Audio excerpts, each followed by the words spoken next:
അല്ലെങ്കിൽ നാം അറുക്കുന്നതിലൂടെ എന്ത് ത്യാഗമാണ് നാം അള്ളാഹുവിനോട് ചെയ്യുന്നത്?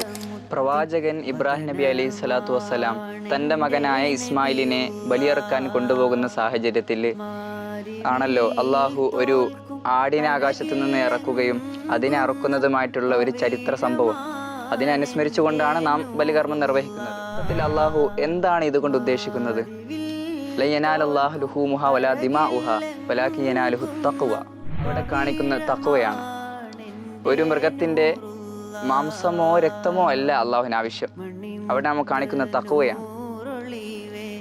എങ്ങനെയെന്ന് വെച്ചാൽ, നാം ഒരു മൃഗത്തെ മാസങ്ങളോളം ഭക്ഷണവും വെള്ളവും നൽകി പരിചരിക്കുമ്പോൾ നമുക്കിടയിൽ നാമും ആ മൃഗത്തിനുമിടയിൽ ഉണ്ടാകുന്ന ആത്മബന്ധം, അതിനെ അള്ളാഹുവിന് വേണ്ടി ത്യജിക്കാൻ നാം തയ്യാറാകുമ്പോഴാണ് അത് തഖ്വയായി തീരുന്നത്.